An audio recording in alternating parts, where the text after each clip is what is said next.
അസ്സലാമു അലൈക്കും വറഹ്മത്തുള്ളാഹ്. പ്രിയമുള്ളവരെ, ഒരു മനുഷ്യൻ മരണപ്പെട്ടാൽ അയാൾ ഉപയോഗിച്ചിരുന്ന വസ്തുക്കൾ എന്ത് ചെയ്യണം?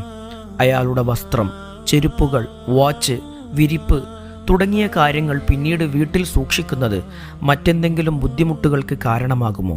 ബറക്കത്ത് നഷ്ടപ്പെടുമോ എന്ന് പലരുടെയും സംശയമാണ്. ഒരു കുടുംബത്തിൽ നിന്ന് പ്രിയപ്പെട്ട ഒരാൾ മരണപ്പെട്ടാൽ ആ വ്യക്തി ജീവിതകാലത്ത് ഉപയോഗിച്ചിരുന്ന വസ്ത്രങ്ങളും ചെരുപ്പുകളും മറ്റു ഉപകരണങ്ങളും പിന്നീട് അവശേഷിക്കുന്നത് സ്വാഭാവികമാണ്. ഈ വസ്തുക്കൾ ബന്ധുക്കൾ പിന്നീട് ഉപയോഗിക്കുന്നതിൽ യാതൊരു തെറ്റുമില്ലെന്നും അതിലൂടെ ദോഷഫലങ്ങളൊന്നും ഉണ്ടാകില്ലെന്നും പരിശുദ്ധ ഇസ്ലാം പഠിപ്പിക്കുന്നുണ്ട്. അതിനാൽ മരിച്ച വ്യക്തിയുടെ വസ്തുക്കൾ ഉപയോഗിക്കുന്നത് ഭയപ്പെടേണ്ട കാര്യമല്ല, അത് പൂർണ്ണമായും അനുവദനീയമാണ്. അതേസമയം ഇസ്ലാം നമ്മെ കൂടുതൽ ഉന്നതമായ ഒരു പ്രവൃത്തിയിലേക്കാണ് പ്രേരിപ്പിക്കുന്നത്. മരിച്ച വ്യക്തി ഉപയോഗിച്ചിരുന്ന അല്ലെങ്കിൽ ഉപയോഗിക്കാൻ യോഗ്യമായ അവശേഷിക്കുന്ന വസ്തുക്കൾ ധർമ്മമായി നൽകുന്നത് വളരെ പുണ്യകരമായ ഒന്നായി കണക്കാക്കപ്പെടുന്നു.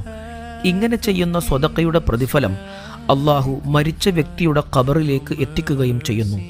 അത് അവർക്കൊരു ആശ്വാസവും അനുഗ്രഹവും ആകുകയും മറ്റുള്ള അവരുടെ ഖബറിൽ അനുഭവിക്കാനിരിക്കുന്ന പ്രയാസങ്ങളിൽ നിന്ന് രക്ഷ നൽകുകയും ചെയ്യുമെന്നാണ് പരിശുദ്ധ ഇസ്ലാം പഠിപ്പിക്കുന്നത്.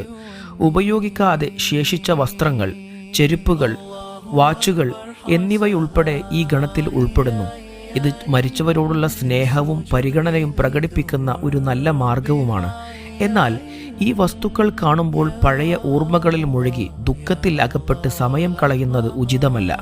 മനുഷ്യൻ്റെ ജീവിതം മുന്നോട്ട് കൊണ്ടുപോവുകയും ആരാധനകളിലും നന്മകളിലും ശ്രദ്ധ ചെലുത്തുകയും ചെയ്യേണ്ടതുണ്ട്. ഓർമ്മകൾ സ്വാഭാവികമായി ഉണ്ടാകാം, പക്ഷേ അവ ജീവിതത്തെ തടസ്സപ്പെടുത്തുന്ന രീതിയിലേക്ക് മാറരുത്.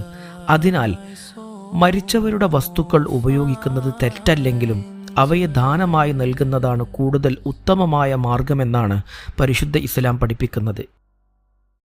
ഇങ്ങനെ ചെയ്യുന്നതിലൂടെ ജീവിച്ചിരിക്കുന്നവർക്കും നന്മ ലഭിക്കും, മരിച്ചവർക്കും അതിൻ്റെ പ്രതിഫലം ലഭിക്കുകയും ചെയ്യും.